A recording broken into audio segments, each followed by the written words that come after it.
Assalamualaikum warahmatullahi wabarakatuh. Waalaikumsalam Waalaikumsalam warahmatullahi warahmatullahi wabarakatuh. Waalaikumsalam wabarakatuh. warahmatullahi wabarakatuh.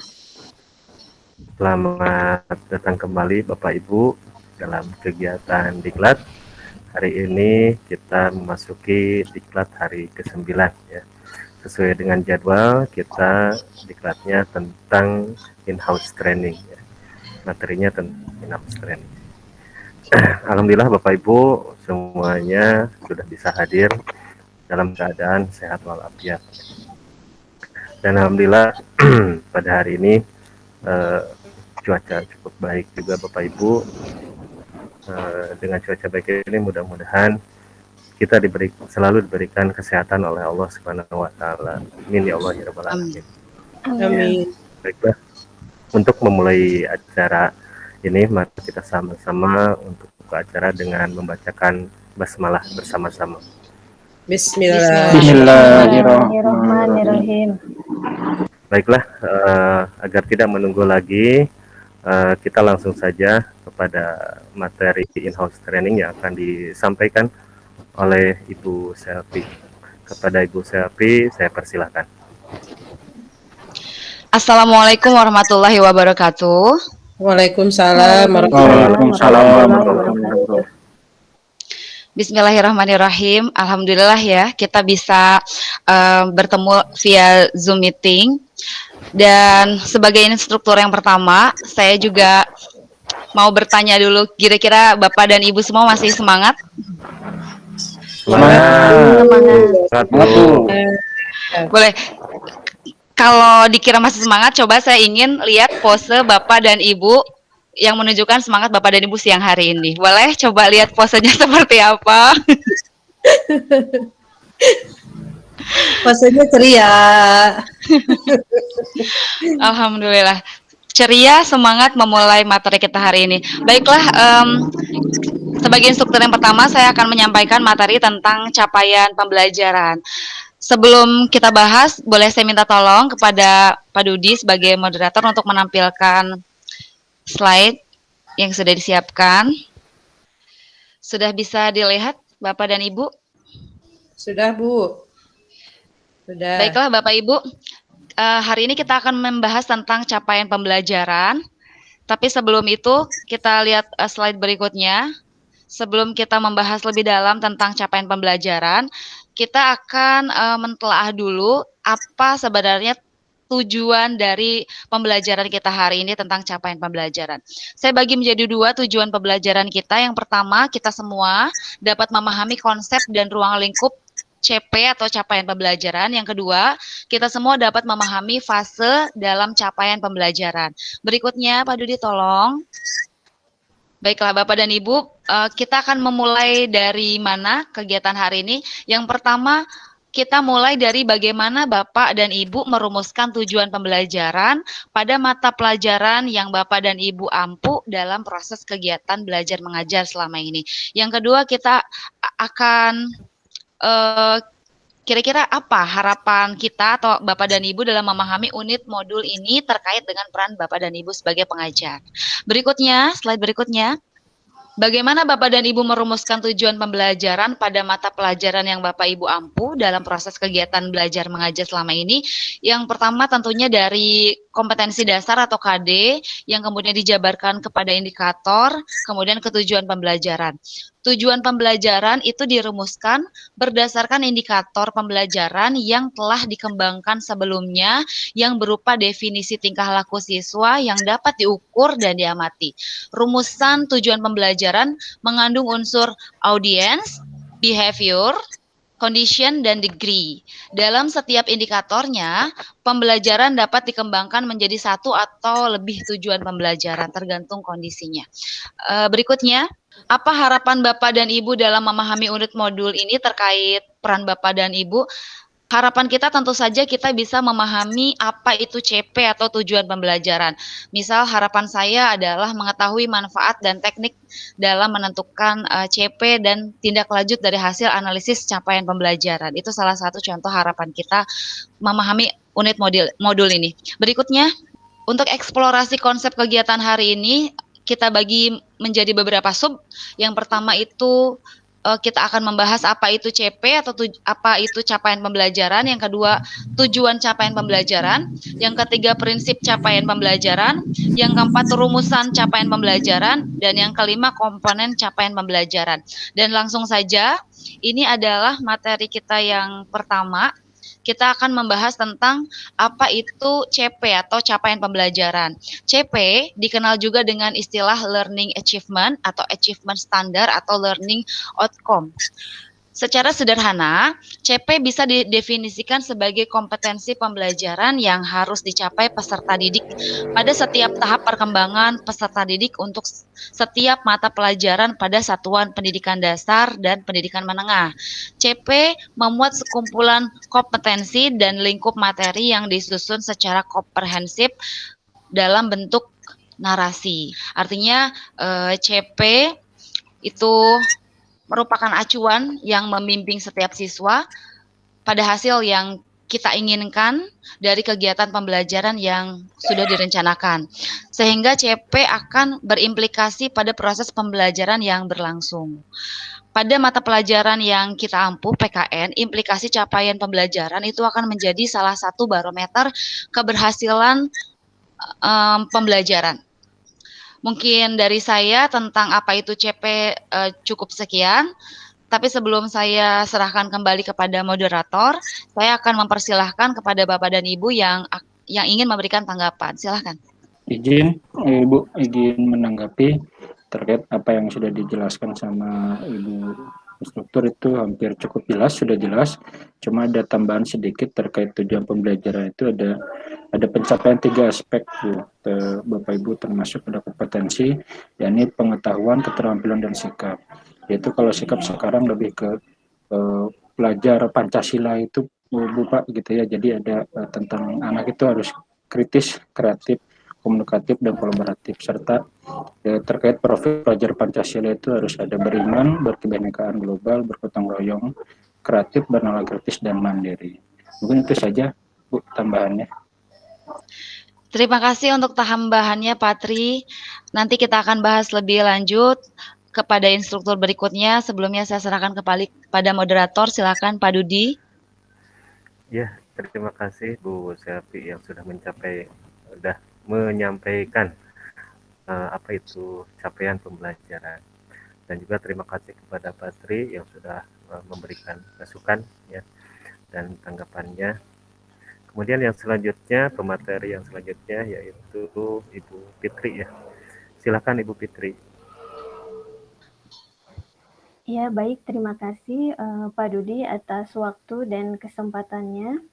Baik, Bapak Ibu, Assalamualaikum warahmatullahi wabarakatuh. Waalaikumsalam. Waalaikumsalam warahmatullahi wabarakatuh. Tetap masih semangat ya Bapak Ibu. Tadi untuk instruktur yang pertama sudah dijelaskan mengenai definisi capaian pembelajaran yang memang ini harus ditempuh ya bagi setiap guru ya dalam menilai peserta didik hasil akhir ya. Nah, kemudian di sini pada kesempatan yang kedua yang diberikan kepada saya akan coba memaparkan mengenai tujuan dari capaian pembelajaran. Nah, dari tujuan capaian pembelajaran ini kita bagi menjadi 2, Bapak Ibu. Jadi yang pertama di tingkat PAUD dan yang kedua di tingkat SD sampai SMA. Nah, untuk yang pertama, Bapak Ibu, di sini tujuan capaian pembelajaran di tingkat pendidikan anak usia dini. Pembelajaran di PAUD adalah pembelajaran yang mengintegrasikan semua aspek perkembangan anak dengan penekanan pada kesejahteraannya.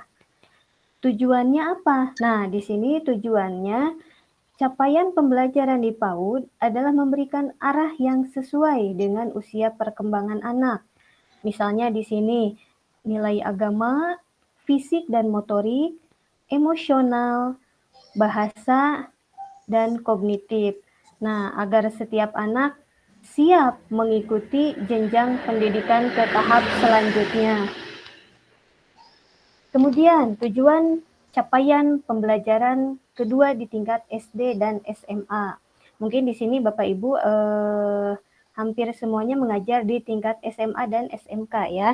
Nah, di sini tujuannya dibagi menjadi dua. Yang pertama, capaian pembelajaran menunjukkan kemajuan belajar yang digambarkan secara vertikal dari satu tingkat ke tingkat yang lain, serta didokumentasikan dalam suatu kerangka kualifikasi. Nah, selain itu, Bapak Ibu, capaian pembelajaran juga harus disertai dengan kriteria penilaian yang tepat yang dapat digunakan untuk menilai bahwa hasil pembelajaran yang diharapkan telah tercapai. Nah, kemudian tujuan yang keduanya, capaian pembelajaran bersama dengan kriteria penilaian. Nah, hal tersebut mengidentifikasi capaian pembelajaran sebagai tujuan belajar yang terukur, sehingga dapat disimpulkan bahwa capaian pembelajaran kedudukannya sangat penting dalam pelaksanaan dan penilaian. Capaian pembelajaran hanya dapat diidentifikasi setelah siswa mengikuti proses pembelajaran melalui penilaian dan harus dapat didemonstrasikan dalam kehidupan nyata. Nah, Bapak Ibu, dari pemaparan tersebut mungkin saya akan sedikit menyimpulkan ya. Jadi di sini ada perbedaan antara dua tingkatan tersebut. Yang pertama, jika disimpulkan, maka tujuan capaian pembelajaran di tingkat pendidikan anak usia dini di sini lebih menekankan pada perkembangan anak, sehingga mereka siap untuk mengikuti jenjang pendidikan selanjutnya. Sedangkan untuk di tingkat SD dan SMA, di sini lebih ditekankan pada hasil akhir melalui penilaian dan kemudian direalisasikan dalam kehidupan nyata. Tentunya sebagai profil pelajar Pancasila. Nilai-nilai tersebut harus direalisasikan dalam kehidupan nyata sehari-hari. Mungkin demikian yang dapat saya sampaikan, Bapak Ibu. Untuk boleh ada yang ingin menambahkan atau saran, saya persilahkan. Ya Bu, mungkin saya sendiri Bu ya. Jadi saya bukan tambahan materi atau apa, ini hanya apa istilahnya penegasan mungkin Bu ya. Ya sedikit saja mungkin dari paparan Ibu Fitri, ya saya sangat setuju sekali bahwasanya capaian pembelajaran itu harus menunjukkan kemajuan belajar yang digambarkan secara vertikal. Betul Bu, karena siswa ini ketika kita membuat capaian pembelajaran itu harus disesuaikan dengan tingkat usia peserta didik kita ya. Kemudian yang keduanya adalah capaian belajar bisa diidentifikasi setelah siswa mengikuti proses pembelajaran. Saya sangat setuju sekali karena capaian belajar ini tidak mungkin kita bisa mendapatkan hasil ya, manakala siswa itu tidak bisa belajar. Mungkin ada beberapa asumsi para guru yang mengatakan nggak apa-apa lah katanya nggak belajar, kita kasih nilai saja. Mungkin ini perbedaan pendapat ya. Jadi kita harus objektif juga dalam penilaian siswa. Jadi kalau misalkan tidak ikut dalam proses pembelajaran, tidak mungkin ada hasil dari capaian pembelajaran. Begitu saja Ibu, terima kasih. Iya, terima kasih Pak Dudi atas tambahannya, luar biasa ya. Jadi di sini kita saling melengkapi ya. Apabila misalkan ada yang ingin ditambahkan lagi, boleh Bapak Ibu. Jika tidak ada, saya kembalikan lagi kepada Pak Dudi sebagai moderator. Terima kasih atas perhatiannya Bapak Ibu. Assalamualaikum warahmatullahi wabarakatuh. Waalaikumsalam. Waalaikumsalam warahmatullahi wabarakatuh. Ya, terima kasih atas penyampaiannya Ibu Fitri. Kemudian untuk yang selanjutnya, pemateri yang ketiga, saya persilahkan. Bismillahirrahmanirrahim. Assalamualaikum warahmatullahi wabarakatuh. Waalaikumsalam. Warahmatullahi wabarakatuh. Apa kabarnya Ibu dan Bapak semuanya? Alhamdulillah. Alhamdulillah. Baik Bu. Alhamdulillah. Ya. Walaupun suasana sudah mendung, hampir turun hujan ya, kita masih tetap semangat. Alhamdulillah. Ibu dan Bapak, terima kasih Pak Dudi ya sebelumnya sudah memberikan kesempatan kepada saya untuk menyampaikan materi yang berikutnya, yaitu tentang prinsip capaian pembelajaran. Baik Ibu dan Bapak, saya akan jelaskan dulu tentang apa saja yang menjadi prinsip dalam capaian pembelajaran. Prinsip yang pertama itu adalah terukur dan spesifik. Nah, di sini mengapa prinsip capaian pembelajaran harus terukur dan spesifik? Karena CP harus dapat diukur dan spesifik berdasarkan hierarki tahapan konseptual proses pembelajaran yang hasil belajarnya dapat digunakan untuk mendeskripsikan kemampuan siswa. Dalam prinsip ini ada beberapa hal yang menekankan bahwa di dalam proses menerapkan prinsip terukur dan spesifik, ada beberapa aspek yang harus diperhatikan oleh kita selaku sebagai pendidik. Yang pertama adalah pemahaman dan pengetahuan. Dalam pemahaman dan pengetahuan ini, kita harus bahwa kata pemahaman sini digunakan sebagai salah satu luaran yang diharapkan dari suatu pembelajaran. Tetapi maknanya kadang-kadang seringkali kurang dipahami, bahwa pemahaman dan pengetahuan adalah dua hal yang sangat berbeda. Kemudian dalam prinsip yang kedua, prinsip yang berikutnya adalah praktis. Jadi dalam terukur dan spesifik ini ada hal yang harus diperhatikan. Yang kedua adalah praktis, bahwa bagaimana merancang dan melaksanakan eksperimen. Kata-kata yang umum digunakan adalah menunjukkan, menerapkan, dan lain-lain. Jadi dalam prinsip yang praktis ini, kita tetap harus memperhatikan kepraktisan atau memperhatikan kebutuhan siswa sesuai dengan kondisi yang ada. Kemudian yang berikutnya adalah keterampilan generik, bahwa keterampilan umum mencakup teknik pemecahan masalah, inti pembelajaran. Di dalam keterampilan generik ini, kata-kata yang biasa digunakan adalah menganalisis, membandingkan, dan lain-lain. Berarti ini sudah termasuk kepada kategori yang hot ya, kalau di dalam tingkatan pembelajaran. Jadi ada menganalisis dan membandingkan. Mohon Pak Budi, Pak Dudi ya slide berikutnya. Prinsip yang kedua.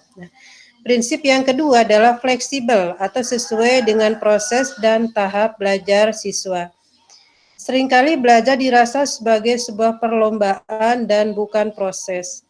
Kurikulum disusun sedemikian rupa sehingga siswa dijejali dengan berbagai materi yang hasil akhirnya berorientasi pada hanya sekedar tahu dan bukan pemahaman atau penguasaan. Sedangkan siswa memerlukan waktu dan tahapan untuk mengupas konsep. Jadi dalam hal ini bahwa prinsip capaian pembelajaran itu harus bersifat fleksibel, jangan terlalu tinggi mungkin ya. Jadi tetap memperhatikan kondisi siswa kita ya. Mereka itu kemampuannya seperti apa, kemudian sarana dan prasarananya yang mereka miliki itu seperti apa. Jadi kita harus memahami mereka. Di dalam prinsip yang kedua ini ada beberapa hal yang tersakup di dalamnya. Yang pertama, bahwa capaian pembelajaran membawa perubahan dalam pendekatan pembelajaran di kelas, yang pada awalnya berfokus kepada guru menjadi berfokus kepada siswa. Jadi pembelajaran berfokus kepada siswa, bukan lagi kepada guru. Nah, di dalam prinsip ini, menurut Herden, karakteristik CP sebagai berikut. Yang pertama, bahwa pengembangan capaian pembelajaran jelas mendefinisikan hasil yang harus dicapai siswa pada akhir program pembelajaran. Yang kedua, desain kurikulum, strategi belajar, dan kesempatan belajar dilakukan untuk menjamin tercapainya capaian pembelajaran. Yang ketiga, proses penilaian disesuaikan dengan capaian pembelajaran dan penilaian setiap individu siswa dilakukan untuk memastikan bahwa siswa mencapai target pembelajaran. Jadi dalam prinsip yang capaian pembelajaran yang ada 2 poin ini, kalau disimpulkan bahwa capaian pembelajaran itu tetap berorientasi kepada siswa, di mana pasti capaian pembelajaran setiap siswa itu tidak akan sama sesuai dengan kemampuan dari mereka masing-masing.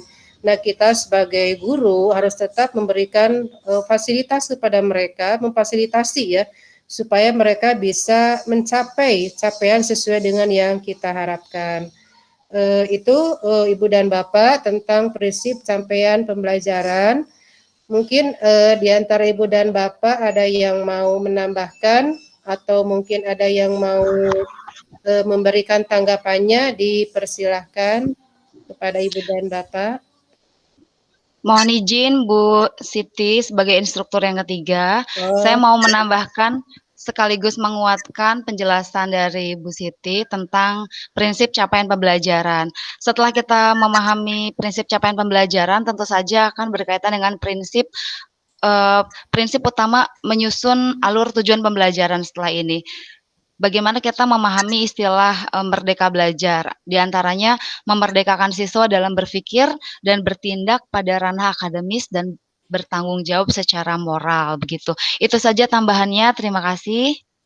Oh ya, terima kasih Bu Selvi yang sudah menambahkan tentang prinsip capaian pembelajaran. Jadi kita kembali lagi kepada merdeka belajar ya. Jadi tetap kita harus memperhatikan fokus kepada siswa. Itu saja mungkin yang bisa saya sampaikan tentang prinsip capaian pembelajaran. Terima kasih atas perhatian dari Ibu dan Bapak semuanya.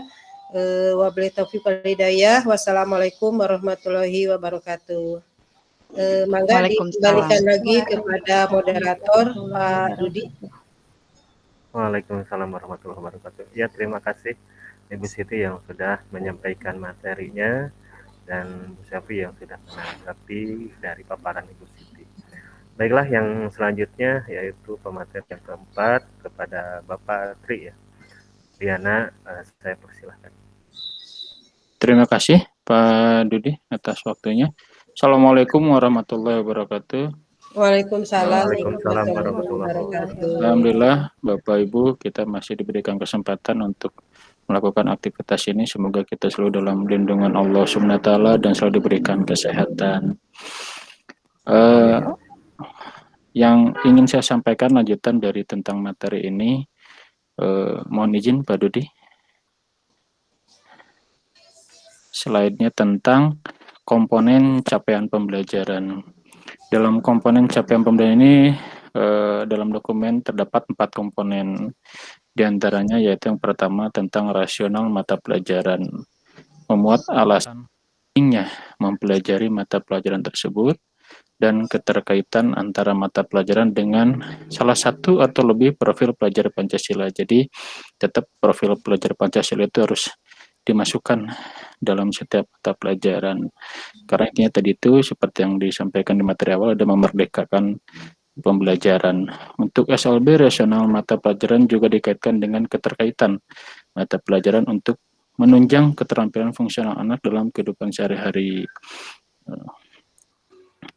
Terus yang keduanya yaitu tujuan mata pelajaran, kemampuan atau kompetensi yang perlu dicapai peserta didik setelah mempelajari mata pelajaran tersebut. Jadi tetap tujuan mata pelajaran setelah capaian pembelajaran itu tujuannya apa untuk peserta didik gitu kan. Yang ketiga itu ada karakteristik mata pelajaran, di antaranya isinya ada deskripsi umum tentang apa yang dipelajari dalam mata pelajaran serta elemen-elemen atau domain mata pelajaran pada deskripsinya. Yang terakhir adalah capaian pembelajaran setiap fase. Jadi mungkin itu yang bisa saya sampaikan. Mungkin dari Bapak Ibu ada yang ingin menambahkan atau menguatkan? Ya, baik. Saya boleh menambahkan. Boleh, mangga Ibu Fitri. Iya, di sini mungkin saya lebih fokus untuk menguatkan dari hasil pemaparan yang Bapak sampaikan ya. Jadi saya setuju dengan pemaparan dari Bapak Tri ya, bahwa dalam komponen capaian pembelajaran harus memuat 4 hal penting, di antaranya fase, karakteristik mata pelajaran, tujuan mata pelajaran, dan yang lebih utama yaitu pada rasional mata pelajaran, yang mana di dalamnya itu memuat keterkaitan dengan profil pelajar Pancasila. Sehingga secara tidak langsung ketika komponen tersebut tercapai, maka kita pun telah membangun serta mengembangkan penguatan pendidikan karakter pada peserta didik, yang mana di dalamnya ada beberapa komponen, yaitu peserta didik yang beriman, berkebinekaan, gotong royong, kreatif, bernalar kritis, dan mandiri. Nah, mungkin hanya sedikit ya yang saya sampaikan. Demikian. Terima kasih, Pak Tri. Terima kasih Ibu Putri atas penguatan tambahannya. Jadi kalau kesimpulannya kita tetap mengutamakan tentang profil pelajar Pancasila yang ada terdapat beberapa komponen tadi. Itu saja kepada Bapak Ibu. Terima kasih atas perhatiannya. Saya kembalikan kepada Bapak Moderator. Assalamualaikum warahmatullahi wabarakatuh. Waalaikumsalam. Waalaikumsalam warahmatullahi Waalaikumsalam wabarakatuh. warahmatullahi Terima wabarakatuh. kasih. Ya, terima kasih Pak Tri atas penyampaian materi tentang komponen capaian pembelajaran dan Bu Fitri yang sudah menanggapi sekaligus menguatkan. Kemudian yang selanjutnya materi terakhir yang akan disampaikan oleh saya sendiri. Ini masih terkait dengan komponen capaian belajar ya Bapak Ibu. Jadi ini lanjutannya ya. Jadi tadi yang nomor 4 Pak Tri mengatakan bahwa capaian pembelajaran di setiap fase ya. Nah ini mungkin ada sedikit penjelasan ya. Jadi capaian pembelajaran di setiap fase itu harus deskripsi menyangkut pengetahuan, keterampilan serta kompetensi umum ya. Yang selanjutnya diturunkan menjadi capaian pembelajaran menurut elemen yang dipetakan menurut perkembangan siswa ya. Jadi di sini bahwasanya Ibu dalam membuat capaian pembelajaran ini harus mencakup pengetahuan, keterampilan, dan kompetensi umum. Itu mungkin intinya ya. Yang kemudian nanti kan ada fase A, fase B, fase C, D, E, F ya. Kalau fase A ini umumnya adalah anak SD 1, kelas 1, kelas 2, kemudian fase B pada umumnya kelas SD kelas 3-4, fase C 5-6, fase D dalam usia SMP 7-9, fase E umumnya SMA atau SMK yang kelas 10 ya. Kemudian fase F adalah umumnya SMA atau SMK kelas 11-12. Jadi di sini Bapak Ibu ya dalam menentukan atau membuat capaian pembelajaran ini harus inti dari apa ya sebuah kalimatnya itu atau yang ingin dicapainya adalah pengetahuan dan juga keterampilannya serta istilahnya hal-hal yang sifatnya umum gitu Bapak Ibu ya sesuai dengan fase yang ada apa yang Ibu pelajari mungkin apa yang Ibu ngajar misalkan Ibu ada guru SD ya ngajar di kelas 1 ya sesuaikanlah dengan usia SD kelas 1. Kalau misalkan rata-rata mungkin di sini adalah guru SMK ya seperti halnya saya adalah guru SMK untuk kelas 10. Jadi saya harus menyesuaikan sesuai dengan usianya itu ya kurang lebih di atas 10 tahun mungkin seperti itu. Mungkin itu tambahan materi tadi melanjutkan dari materi Bapak Matriana. Ada tanggapan atau masukan? Saya silahkan. Saya mungkin Pak Dudi ya. Assalamualaikum warahmatullahi wabarakatuh. Waalaikumsalam warahmatullahi wabarakatuh. Melihat dari komponen capaian pembelajaran dari masing-masing fase ya, mungkin kita sekarang itu melihat kepada kondisi kita sekarang masih dalam suasana yang belajar di rumah atau daring ya. Berarti dalam hal ini mengenai kompetensi yang ada itu harus menyesuaikan dengan kondisi saat ini. Jadi kalau misalkan sebelumnya itu KD itu ada 10, mungkin untuk kondisi sekarang bisa disederhanakan menjadi 5 atau 6 ya, mengingat suasana yang kita tidak bisa belajar secara offline. Jadi masing-masing fase ini kompetensi yang ingin dicapai dari capaian pembelajarannya menyesuaikan dengan situasi yang sedang terjadi saat ini. Itu saja mungkin tambahannya Pak Dudi. Assalamualaikum warahmatullahi wabarakatuh. Waalaikumsalam warahmatullahi wabarakatuh. Ya, terima kasih Ibu Siti yang sudah memberikan masukannya. Terima kasih. Baiklah Bapak Ibu, mungkin yang selanjutnya karena tidak ada lagi materi ya, dan mungkin pemateri sudah menyampaikan semuanya.